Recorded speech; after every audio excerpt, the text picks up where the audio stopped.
இந்த 2024-25 உடைய economic survey session king makers IAS அகாடமியோட யூடியூப் சேனலில் நம்ம 14 ஹவர்ஸ்க்கான செஷனை 7 பார்ட்ஸாக பிரிஞ்சு 7 வீடியோஸாக வந்து நம்ம போட்டிருக்கோம் அண்ட் அதுக்கான ஒரு பிளேலிஸ்ட்டு உருவாக்கியிருக்கோம். So this playlist consist of 7 videos. All 7 வீடியோஸையும் பாருங்கள், அப்போ தான் உங்களுக்கு fullest juice of economic survey for both prelims and mains கிடைக்கும். இந்த வீடியோவில் நான் என்னென்ன டாபிக்ஸ் டிஸ்கஸ் பண்ணியிருக்கேன் அப்படிங்கிறத நான் டிஸ்கிரிப்ஷனில் போட்டிருக்கேன். அண்ட் இதுக்கான நோட்ஸ் வந்து கிங் மேக்கர்ஸ் ஐஎஸ் அகாடமியோட டெலிகிராம் சேனல்லையும் இருக்குது. ஸோ வந்து எல்லாருமே டவுன்லோட் பண்ணிக்கலாம். Medium term outlook, deregulation drives the growth. So இப்போ நான் ஒரு ரீல்ஸ் போட்டிருந்தேன் தெரியுமா, இந்தியா வந்து 2047 விக்சித் பாரத் ஆக போகுது. இந்த விக்சித் பாரத் ஆகணும்னா நமக்கு என்ன தேவை? இந்தியா வந்து 8% ஜிடிபி க்ரோத் தேவை. ஜிடிபினா கான்ஸ்டன்ட் ப்ரைஸஸ்னால் nominal growth. So real GDP. Real GDP தான் இந்த 6, 7, 8லாம் நம்ம பார்க்குறோம்ல, அதெல்லாம் நாமினல் கிடையாது, ரியல் ஜிடிபி வந்து எவ்ரி இயர் வந்து 8% பெர் ஆனம் கண்டினியூஸாக க்ரோ ஆனால் தான் நம்மளால் 2047 விக்சித் பாரத் ஆக முடியும். பட் இந்த 8% ஜிடிபி க்ரோத்தை கொண்டு வரதுக்கான கேப்பபிலிட்டிஸ் இருக்கா அப்படின்னு பார்க்குறப்போ இந்தியா கேப்பபிலிட்டிஸ் இருக்குது. We are having demographic advantage. ஆனால் இந்தியாவுக்கு பல தடைகள் வந்து உருவாகிருக்கு. அந்த தடைகள் தான் நான் 4 தடைகள் சொல்லியிருப்பேன். So it is important to recognise that global environment, political and economic environment is not suitable. என்னதான் இருந்தாலும் இப்போ இருக்கிற இந்த growth rate, whatever growth rate now we are maintaining, இந்த க்ரோத் ரேட் கண்டினியூ ஆகிட்டே போச்சு அப்படின்னா Indian economy will surely become $5 trillion economy by financial year 28. அது வந்து $6 trillion எக்கனாமியாக வந்து இட் வில் பிகம் பை 2030. ராட்னி எல்லாம் கரெக்டாக போதில்ல, 2030. ஸோ நிச்சயமாக $6 trillion எக்கனாமி ஆகிடும். இட்ஸ் அ நாமினல் ப்ரோக்ரஷன் தான். With an annual nominal GDP growth rate நமக்கு 10 வேணும். ரியல் ஜிடிபி க்ரோத் ரேட் 6.5 இருந்தாலே நம்ம 2030 $6 trillion எக்கனாமி ஆகிடும். அது க்ரோத் பாட்டிக்கு வந்துக்கிட்டு தான் இருக்கும். ஸோ இதான் வந்து நம்மளுடைய GDP growth rate at current prices. So current ப்ரைஸஸ்னால் nominal GDP growth rate. Nominal GDP growth rate வந்து அடுத்த இந்த பல வருடங்களுக்கு இப்படி இருந்தாலே நமக்கு அது வந்துடும் அப்படிங்கிறது தான் வி ஆர் சீயிங். இப்போ வந்து நம்ம கரண்ட்லி வந்து $3.6 trillion எக்கனாமியாக இருக்கும்ல. ஸோ பிரைம் மினிஸ்டரோட டார்கெட் $5 trillion எக்கனாமி நம்ம 2028 ரீச் பண்ணிவிடுவோம். 2038 நம்ம $6.3 trillion எக்கனாமியாக மாறும். ஆனால் நாகேஸ்வரன் இதை ப்ரெடிக்ட் பண்ணல. எக்ஸ்சேஞ்ச் ரேட் வந்து 83, 84, அவர் பாருங்கன்னா இதுக்கே 85 தான் வச்சுருக்காரு. ஆனால் இன்றைக்கே 87 ஆயிடுச்சு. அதை வந்து அவர் ப்ரெடிக்ட் பண்ணல. ஏன்னா அது எக்கனாமிக் சர்வே வரதுக்கு முன்னாடி வந்து நம்ம வந்து 82 தான் இருந்தோம். அது ஸ்டேபிளாக இருக்கும் அப்படிங்கிற நம்பிக்கையில் அவர் போட்டிருக்காங்க. ஸோ இதுதான் வந்து எக்கனாமிக்ஸ். ஸோ என்ன தான் இந்த மாதிரியான அப்ஜெண்டா நமக்கு இருந்தாலும் நமக்கு 4 சேலஞ்சஸ் இருக்குது. We are having 4 challenges ahead of us. So first challenges geo economic fragmentation. Geo economic ஃப்ராக்மெண்டேஷன்னா என்ன அப்படின்னா, global economy is deglobalising and world is fragmenting அப்படிங்கிறது முதல் சேலஞ்ச். ஸோ குளோபலைசேஷன் எரால நமக்கு என்ன அட்வான்டேஜ் இருந்துச்சு? Entire world was considered as a single village. நம்ம டே 1லே பார்த்தா அந்த விஷயம் தான். ஒரே வில்லேஜாக இருந்துச்சு. எஃப்டிஐ நிறையா வந்துச்சு, எஃபிஐ நிறையா வந்துச்சு, ட்ரேடு ஃப்ரீயாக நடந்துக்கிட்டு இருந்துச்சு. ஸோ இந்த மாதிரி ஓப்பனாக குளோபலைஸ் எரால இண்டஸ்ட்ரியலைஸ் ஆகி பெரிய ஆள் ஆனது தான் சைனா. ஸோ சைனா வந்து 90ஸ்லையும் 2000ஸ்லையும் அவங்களோட டெவலப்மெண்ட் பார்த்து நோக்கி போகிறப்போ குளோபலைஸ்ட் வேர்ல்டில் இருந்தோம், விச் ஃபேவர்ட் தேர் க்ரோத். நம்மளோட எக்கனாமியை இப்போ ஓப்பன் அப் பண்ணும்போது டீக்ளோபலைசேஷனில் இருக்கும். எல்லா நாடுகளுக்கு நடுவுலையும் ஒரு சஸ்பிஷன் வந்துருச்சு, குளோபலைசேஷன் வேணாம், இன்வர்ட் லுக்கிங் நேஷனலிசம் அதிகமாகிடுச்சு, ரைட் விங் ஷிஃப்ட் வந்து எல்லா நாட்டிலையும் இருக்குது. ஸோ இதனால் எல்லா நாட்டோடைய லீடர்ஸும் இன்வர்ட் லுக்கிங்காக மாறும்போது ட்ரம்ப் மாதிரி டேரிஃப்ஸ் நிறைய போடுறாங்க. பிரெக்சிட் ஆஃப் யூகே நடக்குது, எங்கள் யூரோப்பியன் யூனியன் வேணால் நாங்கள் தனியாக இருக்கோம் அப்படின்னு போகுது. ஸோ இந்த மாதிரியான ரிவர்சல் வந்து நடந்துகிட்டு இருக்கு. நிறைய பேர் வந்து ஃப்ராக்மெண்ட் ஆகுது. Friend shoring and near shoring பற்றி பார்த்தோம்ல. So every one are friend shoring and near shoring. So அப்படி இருக்கிறதுனால குளோபலைசேஷன் கொடுத்த அந்த அட்வான்டேஜ் இந்தியாவுக்கு இருக்காது. ரெண்டாவது வந்து rise of China. So China is the both elephant and the dragon in the room அப்படின்னு சொல்கிறாங்க. Biggest elephant and dragon in the room. So இவர் வந்து சைனா வந்து ஓட க்ரோத் பற்றி இந்த சாப்டரில் வந்து பேசியிருப்பார். So rise of China and shift of global economic world order. So China has reach to a position what USA and UK manage to go in the previous 2 centuries. 19th century UK ஒரு dominance பண்ண மாதிரியும் 20th century USA பண்ண ஒரு dominance மாதிரி 21st century China வந்து அந்த ஸ்டேட்டுக்கு போகுது. அந்த சைனாவோட ஸ்டேச்சரை வந்து டெவலப்டு நாடுகளான யூஎஸ்ஏவாலே மேட்ச் பண்ண முடியுமா? அந்த அளவுக்கு ஒரு கொஸ்டினை ரைஸ் பண்ணுற அளவுக்கு அவங்களோட economical wise, trade wise, defence wise grow ஆக போகிறாங்க. அப்படி இருக்கிறப்போ இந்த சைனாவை நம்ம எப்படி டேக்கிள் பண்ண போகிறோம்? அண்ட் சைனாவுக்கும் நமக்கும் ஆல்ரெடி வாய்க்கா தகராறு இருக்குது. ஸோ அதே மாதிரி நம்மளுடைய சப்ளை செயின் எல்லாம் இந்த சைனாலேருந்து தான் வரப்போகுது. ஸோ நம்ம வந்து ரெனியூபிள் எனர்ஜி போகணுமா, அதையும் அவன் தான் விற்கிறான். ஃபியூச்சர் எமர்ஜிங் டெக்னாலஜி போகணுமா, ஏஐ வேணுமா, அதுக்கு சிப்பு அவன் தான் வச்சுருக்கான். செமிகண்டக்டர்ஸ் வேணுமா, அதுவும் அவன் தான் வச்சுருக்கான். நிக்கல், கேட்மியம், லீத்தியம் இதெல்லாம் வேணுமா, அதுவும் அவன் தான் வச்சுருக்கான். ஸோ ஃப்யூச்சருக்கு தேவைப்படுற எல்லா டெக்னாலஜியும் அவன்கிட்ட தான் இருக்குது. அண்ட் அதை நம்ம அடாப்ட் பண்ணால் தான் விக்சித் பாரத் ஆக முடியும். ஆனால் அவன் நம்மளை வளர விடுவானா அப்படிங்கிறது தான் வந்து எலிஃபண்ட் அண்ட் ட்ராகன் வந்து பிரச்சனை. இதுக்கு நடுவில் கிளைமேட் சேஞ்ச் வந்து நிற்கிது. இதில் நம்ம வந்து ரெனியூபிள் எனர்ஜிக்கு தான் போகணும், விண்ட் எனர்ஜிக்கு தான் போகணும், கோல் எனர்ஜியை யூஸ் பண்ணக்கூடாது அப்படிங்கிற இந்த challenge. And future emerging technologies and dependency on China for supply chain. So இந்த மாதிரியான டிரான்சிஷன், இப்போ எனர்ஜி டிரான்சிஷன் வரதுனால என்ன, நம்ம நாடு முன்னேற்றத்துக்கு செலவு பண்ணாமல் இப்போ க்ரீன் ஹவுஸ் கேஸ் எமிஷன் கூடாதுங்கிறதுக்கு செலவு பண்ணுறோம். பாவர்ட்டி அலிவேஷன் என்னோட ஃபோக்கஸா, இல்லை நான் CO2 எமிஷன்ஸை குறைக்கணுமா? என்னோட டெவலப்மெண்டல் எக்கனாமிக்ஸில் நான் எதை டார்கெட் பண்ணுறது? இப்போது இந்த சேலஞ்ச் வந்து சைனாக்கு இல்லையே, அமெரிக்காக்கு இல்லையே, யூகேக்கு இல்லையே, நெதர்லாண்ட்ஸ்க்கு இல்லையே, நியூசிலாண்டுக்கு இல்லை, ஆஸ்திரேலியாவுக்கு இல்லை. அவங்களாம் இதெல்லாம் இல்லாமலே வளர்ந்துட்டாங்க. நம்ம வளரலான்னு நினைக்கிறப்போ இந்த சேலஞ்ச் இருக்கே அப்படிங்கிறது தான் இந்த சாப்டரில் வந்து ரைஸ் பண்ணுற 4 challenges ahead of India. So இந்த 4 சேலஞ்சஸ் வந்து கவர்மெண்ட்டே அஃபிஷியலாக அவங்க டாக்குமெண்டேஷன்லேயே சொல்லிட்டாங்க. So hyper globalisation wherein the flows of the capital goods, services and people, இது எல்லாமே வந்து டெவலப் ஆச்சு. ஸோ கிட்டத்தட்ட இந்த குளோபலைசேஷன் எராவில் வந்து கூட்ஸ், சர்வீசஸ் அண்ட் பீப்புளோட மூவ்மெண்ட் வந்து பயங்கரமாக இருந்ததுனால ஒரு 1.3 பில்லியன் பீப்புள் வந்து they came out of extreme poverty. So globalization எராவில் நடந்த பற்றின ஒரு data, how globalized world order change everything அப்படின்னு டிஸ்கஸ், குளோபலைசேஷனால் அதோட இம்பாக்டை காட்டுறதுக்குனே ஒரு டேட்டா. 1980 நம்மளுடைய குளோபல் ட்ரேடு வந்து 39% தான் இருந்தது, இப்போது 60% இம்ப்ரூவ் ஆயிருக்கு. Foreign direct investment in 1980 was 1.5 trillion. So sorry, it was 54 billion. Now FDI, total FDI இந்த வேர்ல்டு வந்து இப்போ 1.5 ட்ரில்லியனில் இருக்குது. எக்கனாமிக் க்ரோத் வந்து எப்படி இருந்ததுன்னா, வேர்ல்டு எக்கானமியோடைய சைஸ் வந்து 1980 11 ட்ரில்லியன் எக்கனாமி தான். இன்றைக்கி வேர்ல்டு எக்கனாமியோட சைஸ் வந்து 100 ட்ரில்லியன். இதில் நம்ம வந்து 3 ட்ரில்லியன். உங்களுக்கு புரியுதா? எக்ஸ்ட்ரீம் பாவர்ட்டி, ஸோ பாவர்ட்டியோட லெவல் வந்து 42% இருந்துச்சு. இன்றைக்கி வேர்ல்டோட பாவர்ட்டி வந்து 8.4 தான் global poverty levels. Global population வந்து அப்போ வந்து 4.4 பில்லியன் தான் இருந்துச்சு, இன்றைக்கி 8 பில்லியன் பாப்புலேஷன் இருக்குது. இன்டர்நெட் பெனட்ரேஷன் 80s இன்டர்நெட்னே இல்லை, இப்போ 5.3 பில்லியன் பீப்புள் இன்டர்நெட் யூஸ் பண்ணுறாங்க. ஸோ இதுதான் குளோபலைசேஷனால் உருவான இம்பேக்ட். என்ன தான் இந்த இம்பேக்ட் உருவானாலும் இது இன்இக்வாலிட்டிஸை தான் வைடனும் பண்ணியிருக்கு. ஸோ அதனால் ஒரு சில நாடுகள் தான் இதனால் முன்னேறிச்சே தவிர எல்லாருமே முன்னேறல. People have been left behind அப்படிங்கிறதுனால நிறைய நாடுகளுக்கு நடுவில் சஸ்பிஷன்ஸ் அதிகமாகிறதுனாலையும் குளோபல் டென்ஷன்ஸ் அதிகமாகிறதுனாலையும் இந்த ஃப்ராக்மெண்டேஷன் வந்து நடந்துகிட்டு இருக்கு. So geo economic fragmentation is a policy reversal of global economic integration, often guided by strategic consideration. So strategic கன்சிடரேஷனால் ஸ்ட்ராட்டஜிக்கலி என்னோட ஃப்ரெண்ட்ஸ் கூட நான் தனியாக போகிறேன் அப்படின்னு சொல்கிறது தான் friend shoring and near shoring. So இப்போது ரீஎனாக்மெண்ட் ஆஃப் கோல்டு வார் எரா, இப்போ கோல்டு வார் எராவில் இருக்கிற ஒரு சுச்சுவேஷன், யூஎஸ்ஏ யூஎஸ்எஸ்ஆர் அப்படின்னு இருந்தது, இப்போது வெஸ்ட் வெர்சஸ் சைனா அப்படிங்கிற மாதிரி ஆகுது. ஒரு சைடில் யூஎஸ்ஏ டாமினேட்டடில் வெஸ்ட், இன்னொரு சைடு சைனா டாமினேட்டட் ஈஸ்ட் அப்படிங்கிற மாதிரி ஒரு சுச்சுவேஷன் வந்து எமர்ஜ் ஆகிட்டு இருக்கு. Trade is the main channel through which the fragmentation is happening. Trade தான் வந்து இன்றைக்கி வந்து ஃபுல்லாக பிரேக் ஆகிட்டுருக்கு.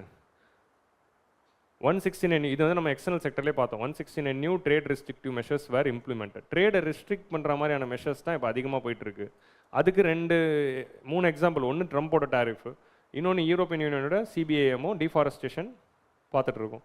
இந்த மாதிரி ட்ரேடை ரெஸ்ட்ரிக்ட் பண்ணுற மாதிரி தான் நிறைய பண்ணிக்கிட்டு இருக்காங்க. இப்போ நம்ம எப்படி யூரோப்புக்கு எக்ஸ்போர்ட் பண்ணுறது, நம்ம எக்ஸ்போர்ட் ஆகலாம் அப்படின்னு நினைக்கிறப்போ அவன் புதுசாக 2 கொண்டு வரான், கார்பன் பார்டர் அட்ஜஸ்ட்மெண்ட் அப்படின்னு.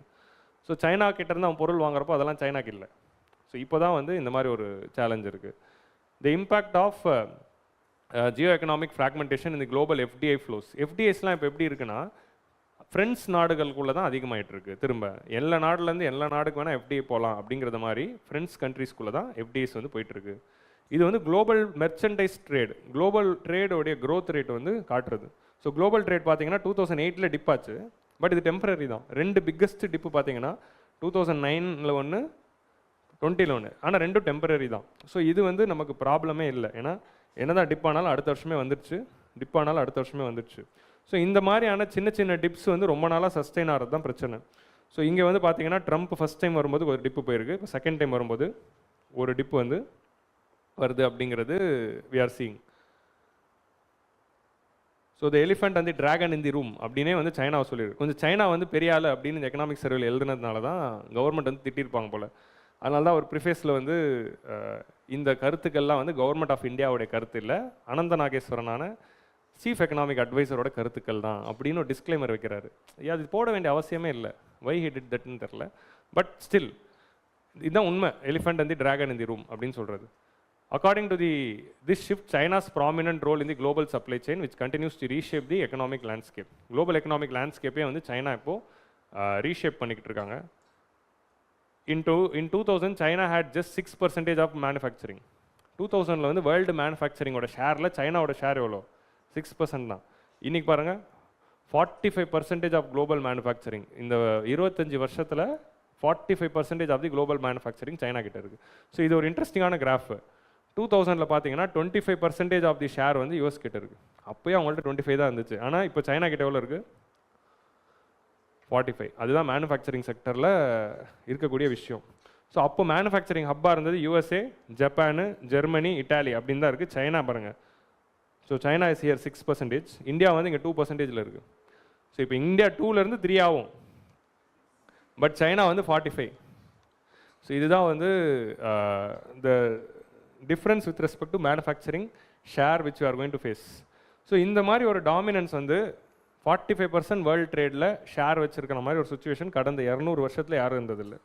Not even USA or UK இருந்ததில்லை. ஸோ அவங்களோட இண்டஸ்ட்ரியல் ரெவல்யூஷன்ஸ் டைம்லேயே வந்து ஒரு சிங்கிள் கண்ட்ரி இவ்வளோ டாமினண்ட்டாக இருந்ததில்லை. ஸோ சைனாவோடைய மேனுஃபேக்சரிங் கொலோசஸ்னால் வந்து பெருசு அப்படின்னு அர்த்தம். Giant are seen as especially ஆட்டோமொபைலில் வந்து வெஹிக்கிள்ஸை கேப்சர் பண்ணிட்டாங்க. மேனுஃபேக்சரிங் ஸோ எதுலலாம் சைனா வந்து மேனுஃபேக்சரிங்கில் இப்போ லீடராக இருக்கானோ ஆட்டோமொபைல் ஒன்று, வெஹிக்கிள்ஸில் அவன் தான் லீடர். இப்போது ஐசியில் வேணால் ஜெர்மனி இருக்கலாம், இப்போ வெஹிக்கிள்ஸ்னால் சைனா தான்.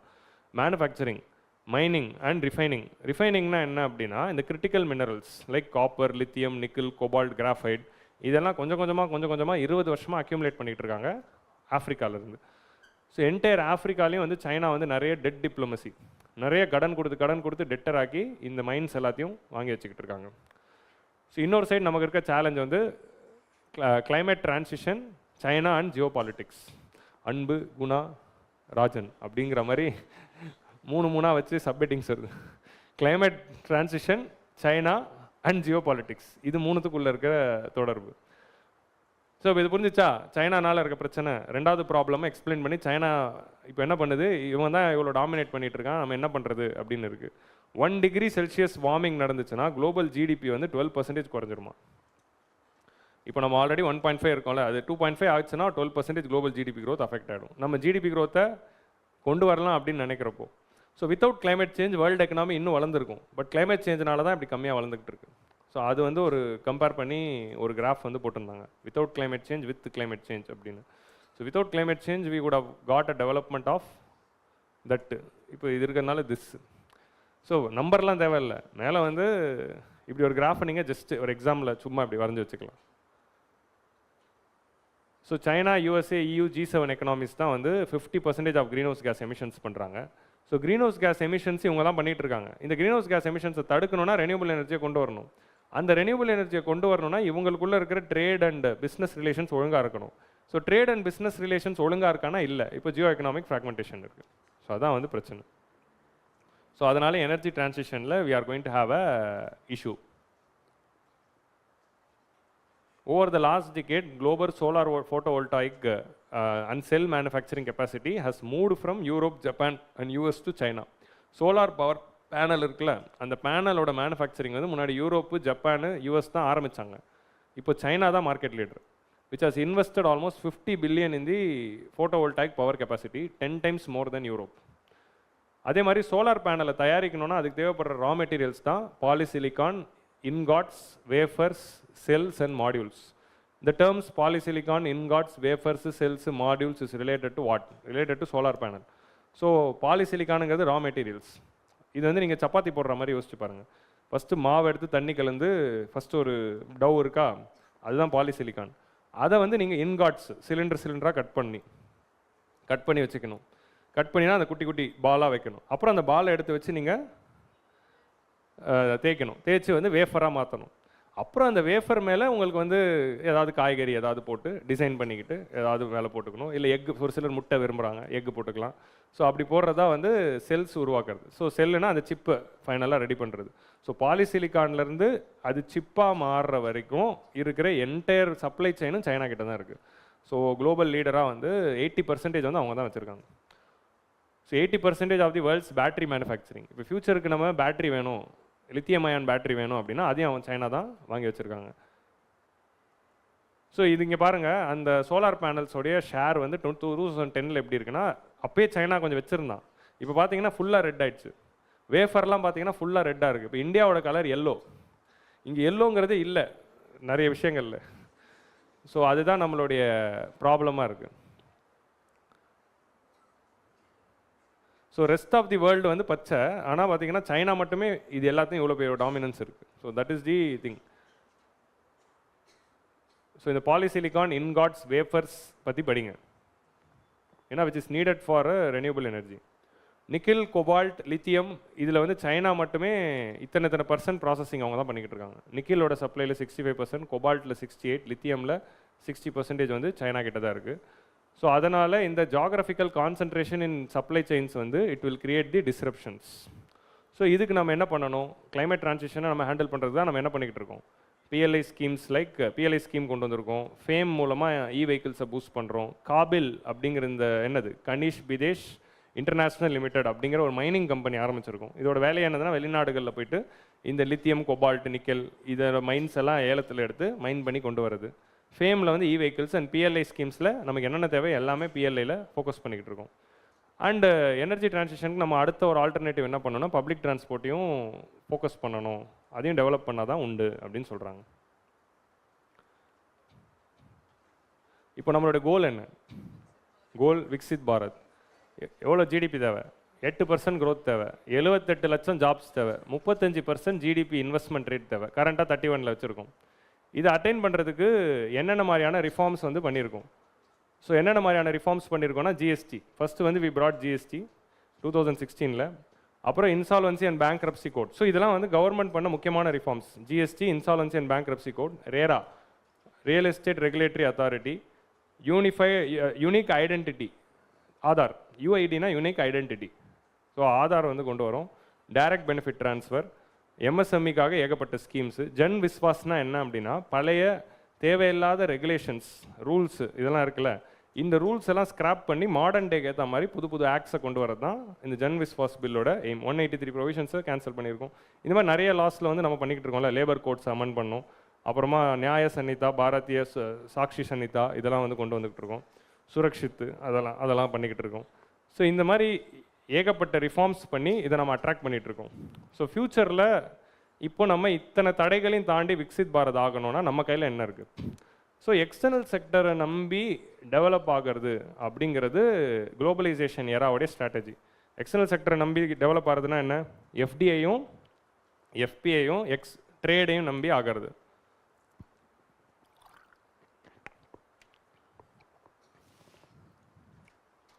So the nations which got developed, they developed based on the reliance on external sector. So external sector நம்பி தான் அவங்களாம் டெவலப் ஆனாங்க. இப்போ நமக்கு வந்து எக்ஸ்டர்னல் செக்டர் நம்பி பிரயோஜனம் இல்லை, ஏன்னா ஜியோ எக்கனாமிக் ஃப்ராக்மெண்டேஷன் இருக்குது. அப்போ நம்ம இன்டர்னலாக தான் போகணும். அங்கே தான் வந்து ஆத்ம நிர்பர் பாரத் வருது. ஸோ எதுக்காக ஆத்ம நிர்பர் பாரத் அடாப்ட் பண்ணுறோம் அப்படின்னா, இன்டர்னல் இன்ஜின்ஸ் ஆஃப் க்ரோத்தை வந்து நம்ம பார்க்கணும்.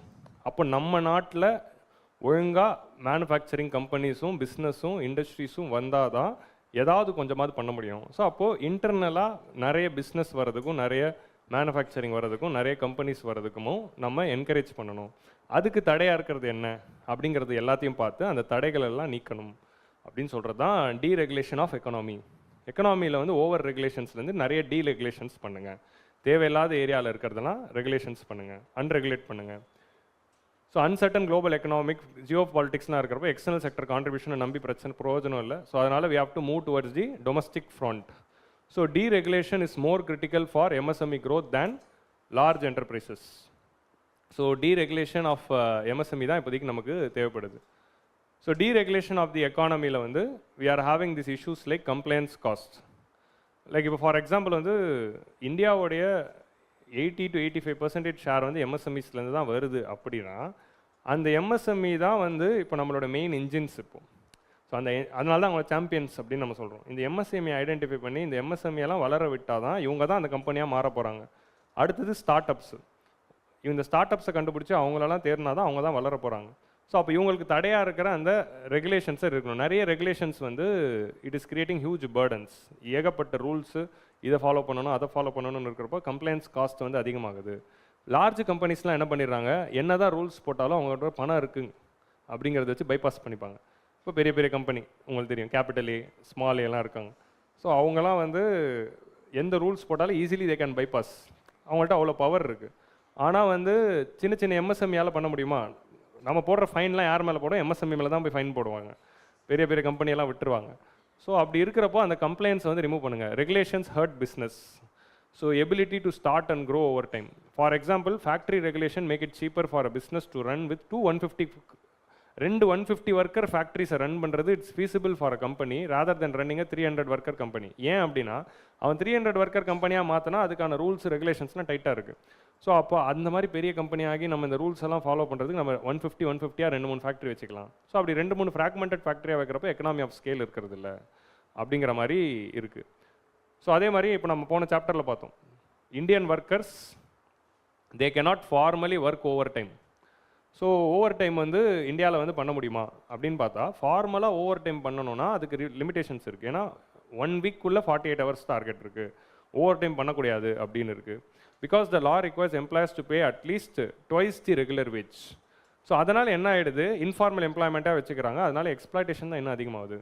ஸோ இன்ஃபார்மலாக வச்சு 15 மணி நேரம் வேலை வாங்கிக்கிறாங்க. ஸோ அதுதான் வந்து அங்கே நடக்குது. ஸோ அதனால் வந்து given the economic capacity, Indian firms cannot adhere to this regulations without jeopardizing the growth. So growth affect பண்ணாமல் அவங்களால இந்த ரெகுலேஷன்ஸ் எல்லாம் ஃபாலோ பண்ண முடியல. ஸோ அதனால் வந்து இப்போ ஃபார் எக்ஸாம்பிள் ஒரு சில மந்தில் ஆர்டர்ஸ்லாம் அதிகமாக வரும்போது ஒரு எக்ஸ்போர்ட்டிங் ஃபார்ம் வந்து என்ன பண்ணலாம், நிறைய லேபர் ஹவர்ஸை வச்சு வேலை வாங்கிக்கலாம், லீன் சீசன்ஸில் அது குறைச்சிக்கலாம். ஸோ இந்த மாதிரியான ஃப்ளெக்சிபிலிட்டியெல்லாம் நம்ம வைக்கணும் அப்படின்னு. ஸோ லேபர் ரிலேட்டடாக இருக்க 2 கைட்லைன்ஸ் பற்றி நம்ம ப்ரீவியஸ் சாப்டரில் பார்த்தோம். ஒன்று வந்து ஓவர் டைமு, இன்னொன்று வந்து வீக்லி ரெகுலேஷன்ஸ். ஸோ இந்த 2 ரெஸ்ட்ரிக்ஷன்ஸ் பற்றி பார்த்தோம். இதில் 3ஆவதாக ஒன்று சொல்கிறாங்க, land setback rules. Land setback ரூல்ஸ்னால் என்ன அப்படின்னா, ஒரு பர்டிகுலர் இத்தனை square feet land, 1000 square feet லேண்டில் ஒரு கம்பெனி வந்து கன்ஸ்ட்ரக்ட் பண்ணுறாங்க அப்படின்னா ஒரு 1000 ஸ்கொயர் ஃபீட் லேண்ட் இருக்குது. இந்த 1000 ஸ்கொயர் ஃபீட் லேண்டில் ஒரு கன்ஸ்ட்ரக்ஷன் பண்ணுறாங்க அப்படின்னா இத்தனை ஸ்கொயர் ஃபீட் வந்து பார்க்கிங் வந்து விட்டுறணும் அப்படிங்கிற ஒரு ரெஸ்ட்ரிக்ஷன் இருக்குது. ஸோ இத்தனை பர்சன்ட் வந்து இந்த அம்யூனிட்டிஸ்க்கு விடணும், இத்தனை பர்சன்ட் வந்து பார்க்கிங்க்கு விடணும், இத்தனை பர்சன்ட் வந்து இந்த பர்பஸ்க்கு விடணும் அப்படின்ட்டு ஏகப்பட்ட ரூல்ஸ் கொடுக்கறது தான் இந்த லேண்ட் செட்பேக் ரூல்ஸ். ஒரு இந்தியன் ஃபேக்ட்ரி ஓனர் வந்து 500 ஸ்கொயர் ஃபீட் பிளாட்டை வந்து வாங்கி யூஸ் பண்ணுறாரு அப்படின்னா 69% ஆஃப் தி பிளாட் வந்து இந்த மாதிரி பில்டிங் ஸ்டாண்டர்ட்ஸ்க்கு கொடுக்கறதுக்காகவே போயிடுது. ஸோ இதனால் ஒரு 1.5 crore லாஸும் வருது, 509 அடிஷ்னல் ஜாப்ஸ் உருவாக்க வேண்டிய பொட்டன்ஷியலும் உருவாக்காமல் போயிடுது. ஸோ அதனால் ஜாப் கிரியேஷன் பொட்டன்ஷியலும் போகுது. So identifying areas for deregulation. So இந்த மாதிரி டைமில் இந்த ஏரியாஸ் ஃபார் டீரெகுலேஷன்ஸை ஐடென்டிஃபை பண்ணி நம்ம டீரெகுலேஷன்ஸ் ரிலேட்டடான ஸ்டெப்ஸ் எடுத்தால் தான் பண்ணணும். அதுக்கு ease of doing business 2.2. So நேற்றுக்கு பார்த்தோம்னா பிஸ்னஸ் ரிஃபார்ம்ஸ் ஆக்ஷன் பிளான் அப்படின்னு. ஸோ அந்த மாதிரி வந்து ease of doing business reforms 2.0 அப்படின்னு ஒன்று லான்ச் பண்ணி நம்ம இந்த டீரெகுலேஷன்ஸ்க்கு தடையாக இருக்கிற விஷயங்கள்லாம் ஐடென்டிஃபை பண்ணி சரி பண்ணணும். லைக் ஃபார் எக்ஸாம்பிள், ஸ்டேட்ஸ் வந்து நிறைய விஷயங்கள் வந்து ஸ்டேட் லிஸ்ட்டில் இருக்குது. இண்டஸ்ட்ரீஸை ரெகுலேட் பண்ணுற நிறைய விஷயங்கள் வந்து ஸ்டேட் லிஸ்ட்டில் இருக்குது. Like land, building, water, trade with mandates including permits, standards, price, quantity control. இப்போ வந்து லேபர் ஸ்டாண்டர்ட்ஸ் வந்து மெயின்டைன் பண்ணுறாங்களா, குவாலிட்டி மெயின்டைன் பண்ணுறாங்களா, குவான்டிட்டி மெயின்டைன் பண்ணுறாங்களா, இந்த மாதிரியான கம்ப்ளைன்சஸ், இன்ஸ்பெக்ஷன் எல்லாமே வந்து ஸ்டேட்டு தான் பண்ண வேண்டியதாக இருக்குது. லேபர் இன்ஸ்பெக்டர் அப்படிங்கிறதே யாரோட ஜாப்ஸ், டிஎன்பிசி தான் எக்ஸாம் கூட வைப்பாங்க.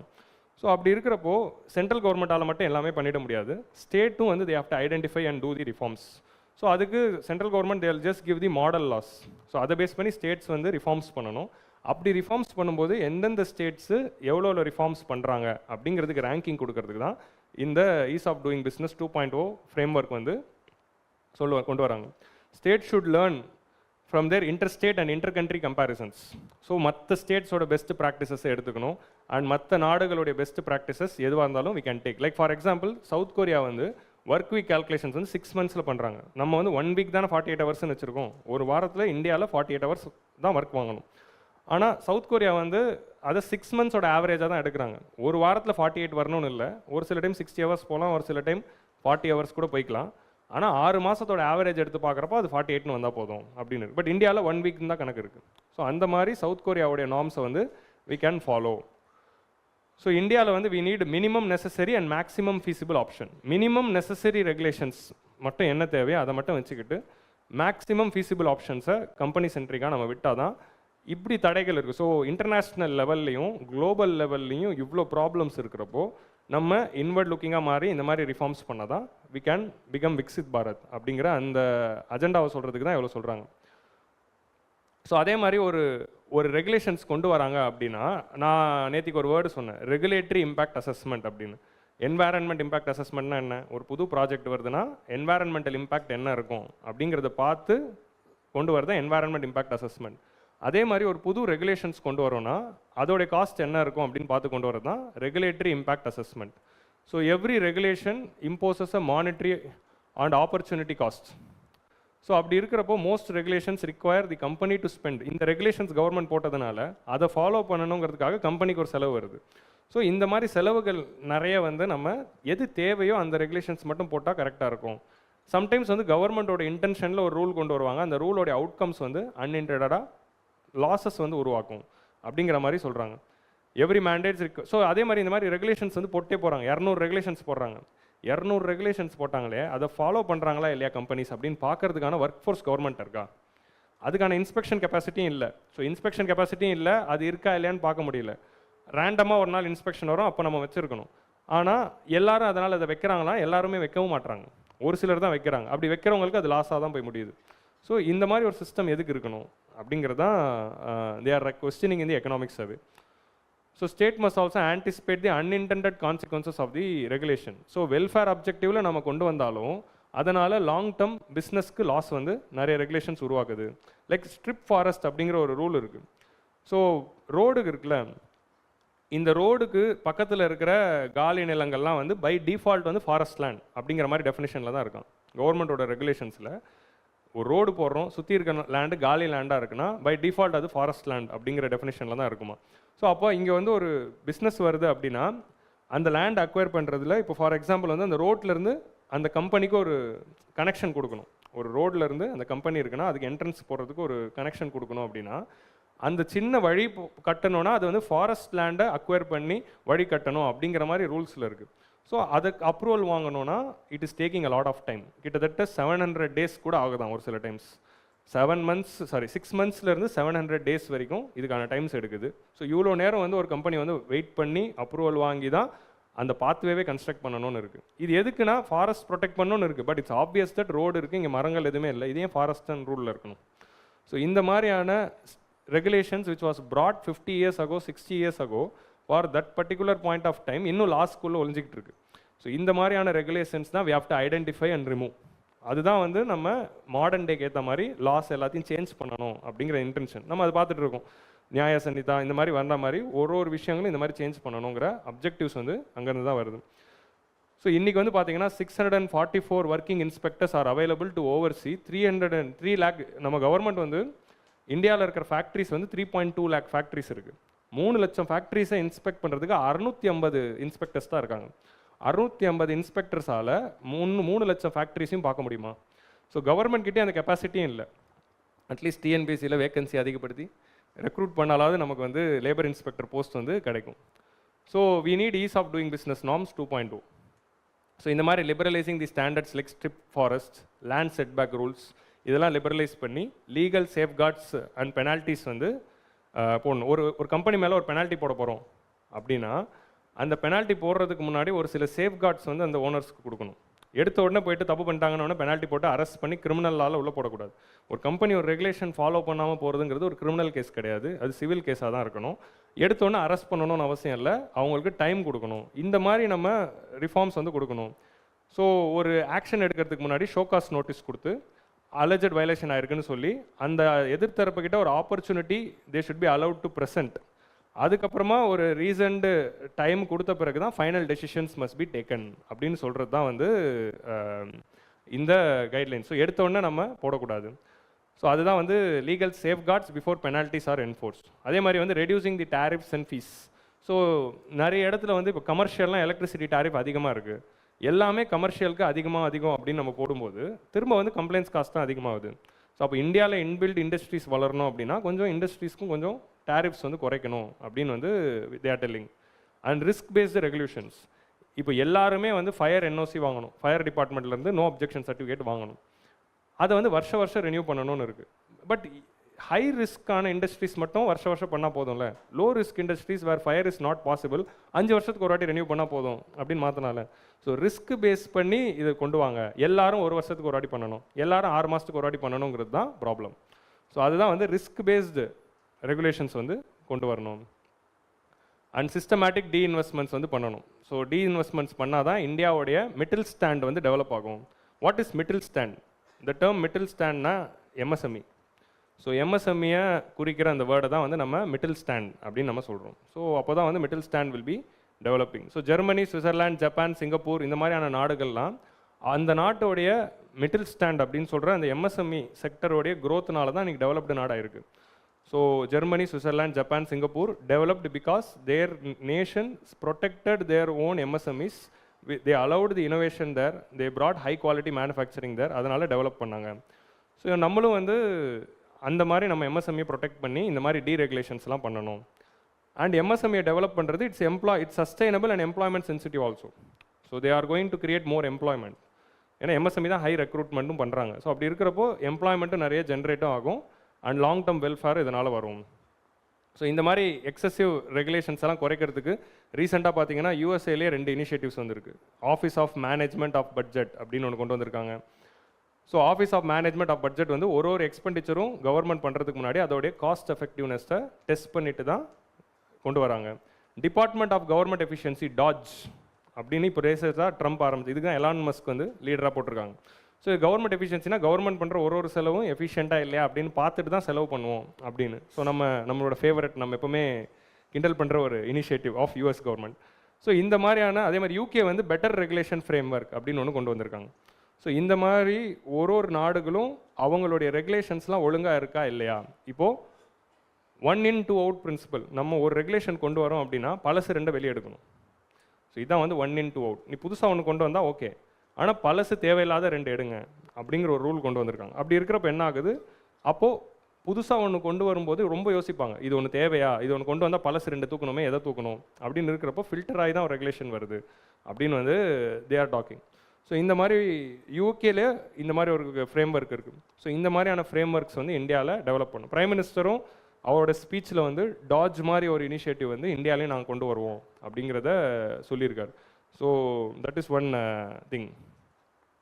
So to finding the growth, இந்த மாதிரியான ஒரு சுச்சுவேஷனில் தான் இந்தியா விக்சித் பாரத் ஆகணும்னு நினைக்கிறோம். ஸோ இவ்வளோ சேலஞ்ச் இருக்குது. ஸோ விக்சித் பாரத் ஆகிறதுங்கிறது அவ்வளோ சுலபமே கிடையாது அப்படிங்கிறது தான் இந்த எக்கனாமிக் சர்வேல தீமாவே இருக்குது. ஸோ இவ்வளோ தடைகளையும் தாண்டினா தான் விக்சித் பாரத் ஆகணும். இந்த export challenge, environment challenge, energy challenge and emission challenge worlds, இதுக்கு நடுவில் நம்ம விக்சித் பாரத் ஆகணும் அப்படின்னா we have to support our domestic industries. So நம்ம வெளிநாடுகளில் foreign investment, foreign direct investment, foreign portfolio investments, trade இதெல்லாம் நம்பி பிரோஜனம் இல்லை, ஏன்னா வேர்ல்டு சரியில்லை. ஸோ அந்த மாதிரியான டைமில் நம்ம நாட்டு டொமஸ்டிக் இண்டஸ்ட்ரீஸை எவ்வளோ ஃப்ரீயாக நடத்த விட முடியுமோ அவ்வளோ ஃப்ரீயாக நடத்த விட்டு deregulate. It's like a peeling onion effect. Peeling of ஆனியன்னா என்னதுன்னா, வெங்காயத்தை உரிக்கிறதுக்கு முன்னாடி ஃபஸ்ட்டு தோல் எல்லாம் எடுப்போம், அது எடுத்துகிட்ட பிறகு நம்ம வெட்டினா இன்னும் ஸ்பீடாக வெட்டும். ஸோ அந்த மாதிரி நீங்கள் ஒரு ரெகுலேஷனை எடுத்திங்கன்னா அது ஈஸியாக வந்து நிறைய கட் பண்ணுறதுக்கு இன்னும் எஃபிஷியண்ட்டாக தான் இருக்கும். அண்ட் இட்ஸ் அ பட்டர்ஃப்ளை எஃபெக்ட்னு அப்படின்னு சொல்கிறாங்க. ஸோ பட்டர்ஃப்ளை எஃபெக்ட்னா என்னதுன்னா, ஒரு ரெகுலேஷன் கவர்மெண்ட்டை போடுறதுனால ஒரு நன்மை நடக்கும்னு போடுறாங்க, பட் அதனால் அன்இன்டென்டட் கான்சிக்வன்சஸ் ஏதோ ஒன்று வந்து லாஸ் தான் வருது. ஸோ அதே மாதிரி ஒரு ரெகுலேஷனை எடுக்கிறப்போ பல ரெகுலேஷன்ஸ் வந்து மாறும். நம்ம கிளாஸஸில் எப்போவுமே ஒன்று டிஸ்கஸ் பண்ணியிருக்கோம், சிஸ்டம் சரியில்லை அப்படிங்கிற இந்த வேர்டு. சிஸ்டம் சரியில்லைன்னா கவர்மெண்ட் சிஸ்டம் அப்படிங்கிற சிஸ்டம்லேயே நிறைய சரியில்லை. என்ன சரியில்லைன்னா, அங்கே வந்து ஒரு கரப்ஷன் நடக்குது, அதுக்கு மேலே ஆக்ஷன் எடுத்தால் இங்கே இடிக்கும், இங்கே ஒரு கரப்ஷன் நடக்குதுன்னு இதை சரி பண்ணோன்னா அங்கே இடிக்கும். ஸோ அதனால் இதை சிஸ்டம் ஆஸ் அ ஹோல் தான் நம்ம சேஞ்ச் பண்ணணும். ஸோ இந்த மாதிரி சின்ன சின்ன ரெகுலேஷன்ஸ்லாம் நம்ம அங்கேருந்து எடுக்கிறப்போ that will set off the butterfly effect. It means that small actions can have large consequences. Small acts of deregulation may set off big waves of entrepreneurship, investment and innovation. So அதனால் இந்த மாதிரி butterfly எஃபெக்டை வந்து we have to bring in. So இதுதான் வந்து economic சர்வேல சொல்லி முடிக்கிறாங்க. With this we are winding up. Thank you. Show முடிகிறப்போ ending என்னோட ஃபேவரட் எண்ட் மியூசிக்